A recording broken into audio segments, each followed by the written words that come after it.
মন ভেঙে গেলে করণীয় কি? এটা খুবই গুরুত্বপূর্ণ একটি বিষয় এবং আমাকে অনেকেই বলে যে হুজুর, my heart is totally broken, আমার মনটা ভেঙে চুরে চুরমার হয়ে গিয়েছে, হোয়াট ক্যান আই ডু, আমি কি করতে পারি? এটা অনেক জরুরি একটি বিষয় এবং এটি যদি কেউ জানতে পারে, টিপসগুলো অ্যাপ্লাই করতে পারে, ইনশাআল্লাহ তার যে ভাঙ্গা হৃদয় এটা জোড়া লেগে যাবে। এজন্য আজকে আমরা ফার্স্ট যে ইস্যু নিয়ে কথা বলবো সেটি হচ্ছে আমাদের মন যদি কখনো কোনো কারণে ভেঙে যায়, এটা অনেক রিজন হতে পারে। কেউ কোনো আঘাত দিয়েছে, কেউ কষ্ট দিয়েছে, কিংবা কোনো একটা সম্পর্ক ছিল ভেঙে গিয়েছে। বিভিন্ন রিজনে আমাদের হার্টটা ব্রেক হতে পারে, এটা ভেঙে যেতে পারে। তো আজকে আমরা জানবো 3টি উপায় যেটা অ্যাপ্লাই করলে আমাদের মনটা ভালো থাকবে, আমাদের ভাঙ্গা হৃদয়টা জোড়া লাগবে। আপনারা সবাই শুনবেন তো ইনশাআল্লাহ? মাশাআল্লাহ। যখন আপনার মনটা ভেঙে যাবে, ফার্স্ট খুব মনোযোগ দিয়ে একদম চোখে চোখ রাখেন, হৃদয় থেকে শুনেন, কান দিয়ে শুনলে হবে না, হৃদয়ের একটা কান আছে, এটাকে খাড়া করান।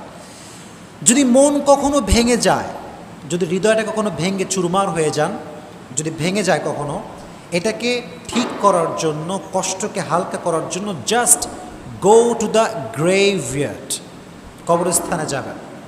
যদি মন কখনো ভেঙে যায়, অনেক ডিপ্রেশন, কেউ কষ্ট দিয়েছে, কেউ আঘাত দিয়েছে, মনটা ভেঙে চূর্ণ বিচূর্ণ হয়ে গিয়েছে, যদি এটাকে ঠিক করতে চান জাস্ট গো টু দ্য গ্রেভইয়ার্ড, কবরস্থানে যাবেন। কবরস্থানে গিয়ে যে কবরটা আছে, মেয়েদেরকেও বলছি, ছেলেদেরকেও বলছি, কবরস্থানের দিকে তাকাবেন, যে কবরগুলো আছে কবরগুলোর দিকে তাকাবেন, তাকায় ভাববেন যে হায় রে হায়, আজ আমি যেমন আছি কাল কিন্তু সে তেমনই ছিল, আর আগামীকাল আমি তেমন হব আজ যে যেমন আছে। এটা আপনি ভাববেন। যে মানুষটা আছে কবরে শুয়ে আছে, তার অভিমান ছিল, রাগ ছিল, ভালোবাসা ছিল, সব ছিল, কিন্তু দিন শেষে সব কিছু শেষ হয়ে গিয়েছে। দ্যাট মিন্স ये जो दिन है ये दिन ख़त्म होने वाला है, ये हमेशा रहने वाला नहीं है। এই যে কষ্টের দিনটা, এটা সাময়িক, এটা আজ আছে কাল থাকবে। These days are temporary. So don't be sad, don't be frustrated. These days are not permanent, these days are temporary. এটা সাময়িক, এটা আজ আছে কাল থাকবে না।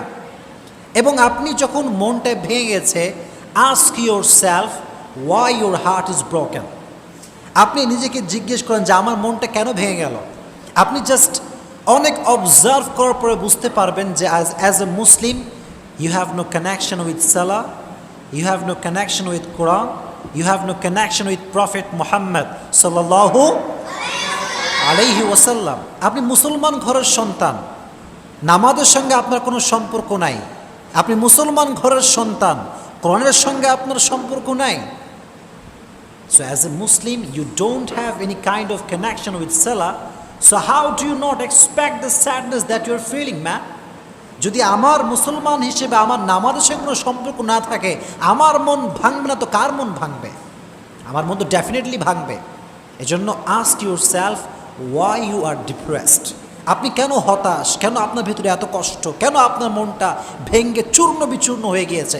আস্ক ইউরসেলফ, দেখবেন আনসার আসবে যে আমি যেখানে থাকার কথা সেখানে নাই, আমার থাকার কথা মসজিদে, আমি আছি হলে, আমার শোনার কথা কোরআন, আমি শুনছি গান, আমার মন ভাঙবে না তো কার মন ভাঙবে রে ভাই?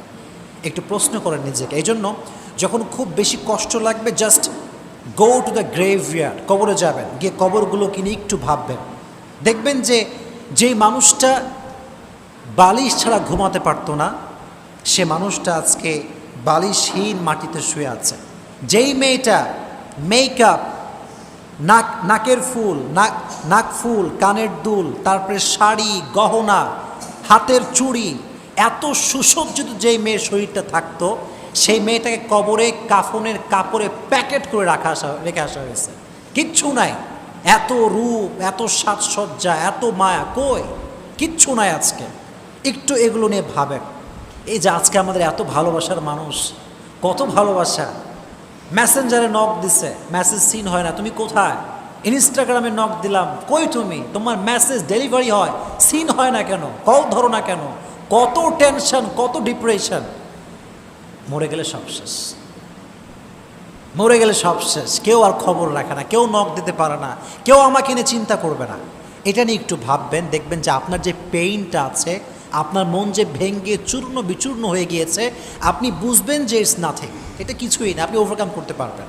এই জন্য যখন মন ভেঙে যাবে, দুনিয়ার প্রতি অনেক মায়া বেড়ে যাবে, কষ্ট বেড়ে যাবে, জাস্ট গো টু দ্য গ্রেভইয়ার্ড, যাবেন কবরস্থানে। বলেন যাবেন কোথায়? কবরস্থানে। এবং বিলিভ করেন যে যদি আপনি আপনার মনকে এটা বোঝাতে পারেন যে this days are not temporary, I mean these days are not permanent, these days are just temporary, এটা সাময়িক, এটা আজ আছে কাল থাকবে না, যদি এটা বিলিভ করতে পারেন, ব্যাস কষ্ট হালকা হয়ে যাবে।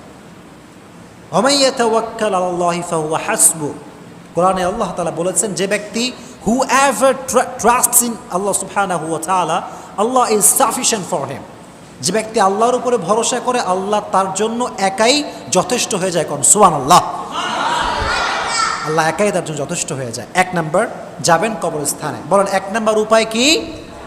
কবরস্থান। মাশাআল্লাহ। দুই নাম্বার, যদি এই ভাঙ্গা মনটাকে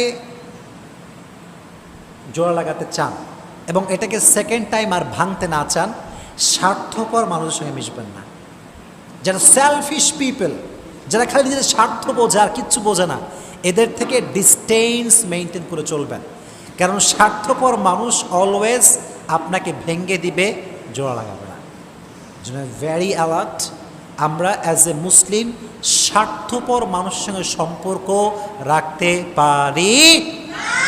রাখবেন না। এরা খালি আপনার মন ভাঙবে, আপনার ছ্যাঁকা দিয়ে ব্যাগা করে ফেলবে। এই জন্য খুবই সাবধান। স্বার্থপর মানুষের সঙ্গে আমার কোনো সম্পর্ক নেই, কারণ স্বার্থপর মানুষ খুবই ডেঞ্জারাস ভাই। এরা জীবন যৌবন সব শেষ করে দেবে আপনার। এজন্য স্বার্থপর মানুষের সঙ্গে সম্পর্ক রাখবেন না। আপনার সম্পর্ক থাকবে মসজিদের সঙ্গে। কিসের সঙ্গে? মসজিদের সঙ্গে আপনার সম্পর্ক থাকবে। এবং মনে রাখবেন, আমাদের যে কষ্ট ভেতরে থাকে এটা কেউ দেখতে পায় না, কিন্তু যখন কেউ আমাদেরকে মারে, আঘাত করে, এটা সবাই দেখতে পায়। মনে করেন যে আমাকে কেউ একটা ঘুষি দিছে, আমি চিল্লাম, উফ, একটা আওয়াজ করলাম, এটা সবাই শুনলো, সবাই বুঝলো। কিন্তু আমাকে যদি কেউ কথা দিয়ে আঘাত করে, এটা একদম এখানে যায়, এই কষ্ট কেউ দেখতে পায় না। এই জন্য তারিক জামিল বলতেছিলেন সেই দিন যে যে जो जख्म ज़बान से उसकी आवाज़ निकली है उसको हर कान ने सुना है, लेकिन जो जख्म की आवाज़ दिल पे होता है ना वो किसी को सुनने में नहीं आता। যেই জবানের আঘাত, মানে আঘাত দিছে মানুষ, আমি চিল্লাইলাম, উ করলাম, এটা তো সবাই শুনতে পায়, কিন্তু যে মনে আঘাত করে এই আওয়াজটা কেউ শুনতে পায় না, শুধুমাত্র শুনতে পায় একজন, তিনি কে?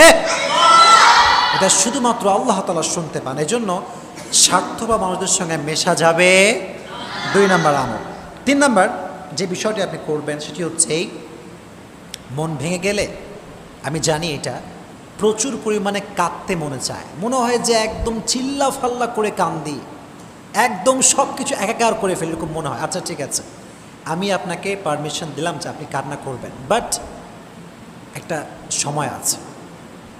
সময়টা কখন? যখন সবাই ঘুমিয়ে যাবে, যখন ফজরের নামাজের সময়ের কাছাকাছি সময়, অর্থাৎ তাহাজ্জুদের সময় উঠে যাবেন। ঘুমাবেন না, ঘুমানোর বাদ দিয়ে উঠে যাবেন। তাহাজ্জুদের জায়নামাজে যত কাঁদতে মনে চায়, এই কান্নাটাকে আপনি একটা ওসিলা বানান গুনাহ মাফ করাবার জন্য। ফর এক্সাম্পল, আপনার মনটা ভেঙে গেছে, খালি কাঁদতে মনে চায় আপনার, আপনি তাহাজ্জুদে ওঠেন, জায়নামাজ বিছান, রবের দরবারে সেজদা দেন, মন ভরে কান্দেন আর তওবা করেন। আপনার মনকে ঠিক করে দিবে কে? আপনার মনটা জোর লেগে যাবে ইনশাআল্লাহ। এটা খুব জরুরি একটি বিষয়। তাহাজ্জুদ আপনার মনকে শান্ত করে দেবে ভাই। এটা এক অসাধারণ জিনিস। এটা যে পড়ে সে বোঝে, এটা যে মানে সে এটা বোঝে। এজন্য যদি কাঁদতে মনে চায়, তাহাজ্জুদে জায়নামাজে কাঁদবেন, পারা যাবে ইনশাআল্লাহ।